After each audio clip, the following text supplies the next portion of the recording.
Kalau kamu mau aku cium, mau aku nikahi sekarang, tapi kamu harus bisa sembuhkan ibuku sekarang. Assalamualaikum warahmatullahi wabarakatuh. Bagaimana jika suatu hari, orang yang paling kau cintai tiba-tiba kehilangan penglihatannya? Dan bagaimana jika satu-satunya harapan justru datang dari seorang pemuda lusuh yang dulu pernah kau kenal? Pemuda yang kini dianggap sebagai gembel oleh semua orang?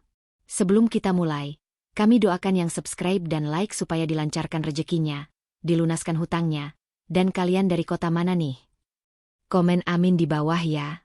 Sore itu, langit Jakarta tampak menggelayut muram, sama muramnya dengan hati Wulan.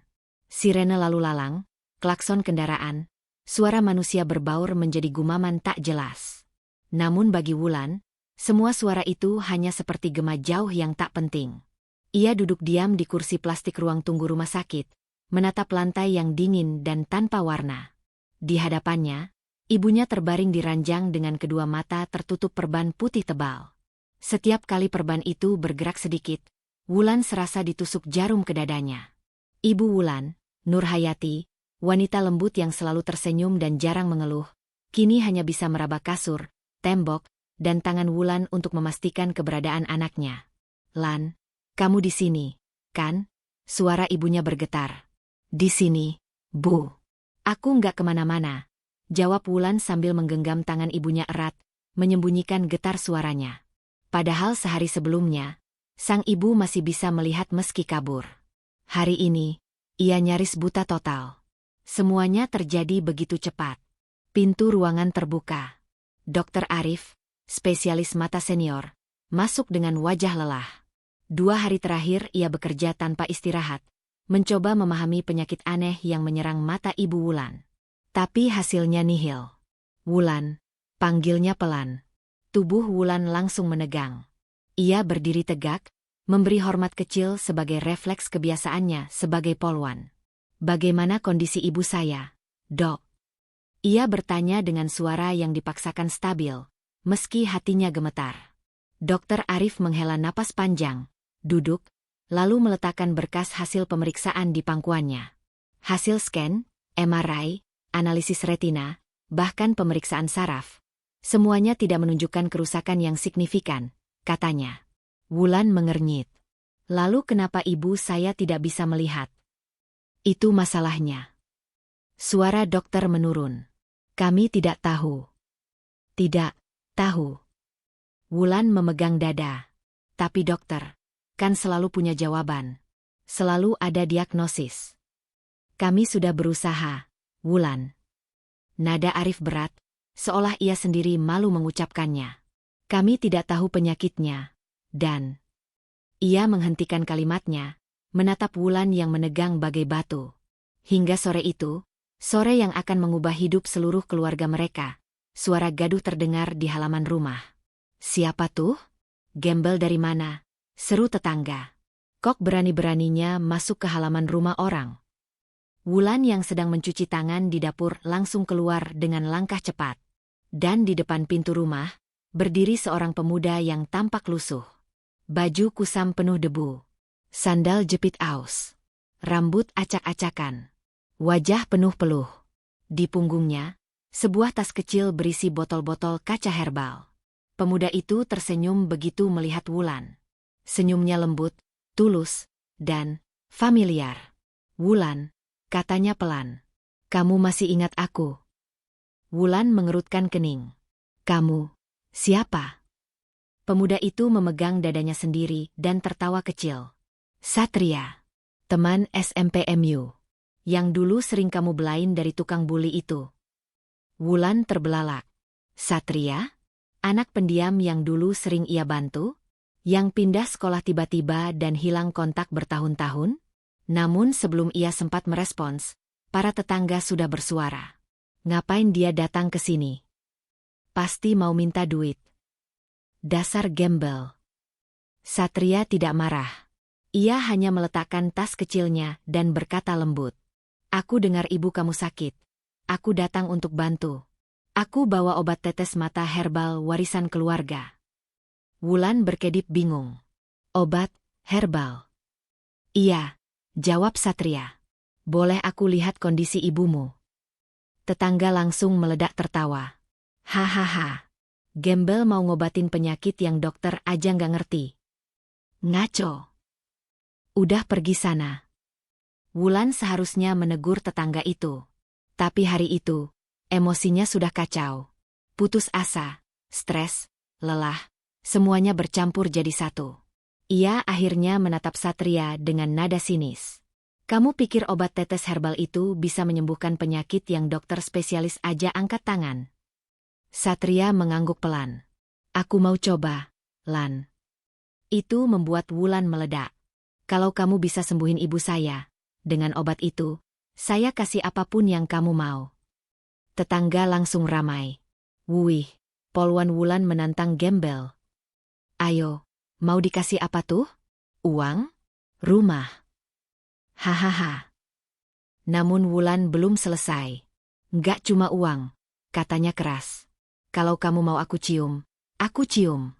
Mau aku nikahi sekarang juga, aku nikahi. Terserah kamu. Asal kamu bisa sembuhkan ibu saya sekarang juga. Kata-kata itu menusuk udara. Tetangga tergelak. Satria terdiam. Wulan terengah, tersadar bahwa ia berbicara dalam keadaan putus asa. Satria menunduk, lalu tersenyum kecil, sangat lembut. Aku nggak datang untuk minta apa-apa, Lan. Ia mengambil botol kecil dari tasnya. Aku cuma ingin menolong. Dan dengan itu, ia melangkah masuk. Membawa harapan, atau mungkin kebodohan. Tidak ada yang tahu. Tapi satu hal pasti, sore itu adalah awal dari sesuatu yang akan mengguncang hidup semua orang. Tetangga berdiri bergerombol di luar jendela, menempelkan wajah ke kaca seperti menonton drama gratis. Ada yang berbisik, ada yang cekikikan menahan tawa. Gila tuh anak poluan, masa mau percaya sama Gembel? Pasti nanti cuma buat lucu-lucuan. Obat tetes dari botol murahan? Ayolah. Perlahan, Satria berlutut di depan Ibu Wulan. Di wajahnya tidak ada keraguan, hanya ketulusan yang membuat Wulan terdiam sejenak. Saya Satria, Bu. Teman masa kecil Wulan. Suaranya lembut. Saya dengar kondisi ibu. Izinkan saya mencoba membantu. Ya. Ibu Wulan tersenyum kecil, meski tidak bisa melihat wajah lawan bicaranya. Terima kasih, Nak. Tapi ibu ini sudah dibawa ke banyak dokter. Mereka saja sudah bingung. Kamu yakin bisa? Satria tidak menjawab dengan sombong. Ia hanya mengangguk hormat. Tidak ada jaminan, Bu. Yang ada hanya usaha. Kata-katanya sederhana, tapi memiliki kekuatan yang membuat dada Wulan seketika mengencang. Satria membuka tas lusuhnya. Semua mata tertuju padanya. Dari dalam, ia mengeluarkan sebuah botol kaca kecil berisi cairan bening kekuningan. Sepasang sarung tangan kain tipis. Dan selembar kain lembut berwarna putih. Wulan mengerutkan kening. Cuma itu. Ia benar-benar tak bisa menahan nada sinisnya. Tetangga di luar semakin ramai. Hahaha. Obat murahan kayak air kelapa. Itu MAH cairan pembersih motor. Kasihan Wulan. Putus asa banget sampai percaya beginian. Namun Satria tetap tenang. Ia tidak menoleh, tidak mengeluh, bahkan tidak bereaksi terhadap cemoohan. Sambil mengenakan sarung tangan, ia berkata pelan, obat ini warisan keluarga saya. Racikannya dari buyut saya, seorang tabib. Nggak banyak yang tahu, tapi cukup banyak orang yang pernah tertolong. Wulan mendengus. Tapi penyakit ibu saya bukan penyakit biasa. Satria tersenyum kecil. Saya tahu. Tapi, izinkan saya coba. Ia membuka perban yang menutupi mata Ibu Wulan. Wulan menahan napas ketika melihat kulit di sekitar mata ibunya yang memerah, bengkak, dan tampak sangat sensitif. Ibu Wulan menggigit bibir, menahan rasa perih hanya dari sedikit sentuhan. Satria mendekatkan tangannya perlahan. Saya akan teteskan sedikit, Bu. Rasanya mungkin hangat, mungkin juga agak perih. Tapi kalau terlalu sakit, beritahu saya. Ibu Wulan mengangguk, pasrah sepenuhnya. Tetes pertama jatuh. Wulan spontan menegakkan tubuh, wajahnya tegang. Ibu Wulan meringis, lalu menghela napas. Hangat, tapi nyaman. katanya lirih. Tetes kedua. Tetes ketiga. Satria bekerja dengan sangat hati-hati, seolah setiap gerakan telah ia pelajari selama bertahun-tahun. Setelah itu, ia mulai memijat lembut tepi mata dengan kain putih. Gerakannya teratur, seperti ritual yang diwarisi secara turun-temurun. Tetangga mulai sepi. Tidak ada lagi tawa keras, hanya bisik-bisik penasaran. Itu si gembel serius banget. Kok gerakannya kayak orang yang terlatih? Beneran ini dia ngerti apa yang dia lakukan? Wulan pun diam. Untuk pertama kalinya, keraguan dalam hatinya mulai sedikit bergeser. Satria tersenyum tipis. Itu pertanda baik. Tapi kita belum selesai. Ia kembali meneteskan ramuan, memijat, lalu memberi jeda beberapa menit. Gerakannya seperti seorang ahli terapi, bukan sembarang orang. 20 menit, 25 menit, 30 menit. Selama itu, Wulan hanya bisa berdiri terpaku melihat proses yang bahkan dokter spesialis pun tak pernah coba lakukan. Air matanya mulai menggenang, campuran antara harapan yang muncul dan ketakutan yang masih membayangi. Pada menit ke-40, Satria berkata pelan, "Bu, coba ibu buka mata perlahan. Hanya setengah saja." Wulan langsung panik. "Jangan. Mata ibu sensitif. Nanti malah." Namun sebelum ia selesai bicara, kedua kelopak mata ibunya bergerak perlahan. Perlahan. Sangat perlahan. Satria mencondongkan tubuh untuk mengamati. Wulan menahan napas. Tetangga yang menonton dari jendela sampai menutup mulut dengan tangan. Kelopak mata itu terbuka sedikit. Sangat sedikit. Cahaya kecil masuk. Ibu Wulan mengerjap, mengangkat wajah, dan berbisik sangat pelan. "Ada cahaya." Wulan tersentak. "Satria," suaranya tercekat. Apa itu artinya?" Satria hanya menjawab dengan tenang. "Lanjutkan, Bu, buka sedikit lagi." Dengan hati-hati, Ibu Wulan membuka mata untuk kedua kalinya. Dan kali ini, mata itu tidak lagi memerah hebat. Bengkaknya surut. Retinanya tampak lebih jernih. "Lan." Sang ibu menyentuh pipi Wulan, tersenyum gemetar. Aku bisa lihat bayanganmu." Wulan langsung menutup mulut, menahan suara tangis yang ingin meledak. Di luar, beberapa tetangga yang tadinya mencemooh kini terdiam total. Tidak ada yang berani bicara. Tidak ada yang berani tertawa. Semuanya terpaku menyaksikan keajaiban yang tak bisa dijelaskan. Suasana rumah Wulan berubah total dalam hitungan detik. Dari yang semula penuh tawa mengejek dan bisik-bisik merendahkan, kini beralih menjadi keheningan tegang yang hampir menyesakan. Tidak ada lagi suara tetangga yang bercanda, tidak ada lagi sindiran. Semua tertelan oleh pemandangan yang ada di depan mata mereka. Ibu Wulan masih duduk tegak di sofa. Matanya berkedip perlahan, kini tanpa perban, tanpa rasa nyeri yang biasanya membuatnya merintih setiap menit. Meski belum sepenuhnya pulih, ada cahaya baru yang muncul di dalam kornea itu. Cahaya yang selama berbulan-bulan telah hilang. Wulan berdiri terpaku, kedua tangannya gemetar. "Bu, ibu beneran lihat aku?" tanyanya, suara bergetar. Sang ibu mengangguk kecil. "Belum jelas, tapi aku bisa lihat bayanganmu. Cahaya. Gerakan." Wulan menunduk, tangis pecah begitu saja. Tangis yang ia tahan berhari-hari. Tangis yang disebabkan oleh putus asa, kelelahan, dan rasa syukur yang datang bersamaan. Dan di tengah semua keharuan itu, Satria berdiri dengan kepala tertunduk, seolah tidak ingin mengambil perhatian apapun. Tanpa sadar, Wulan berjalan mendekat ke Satria.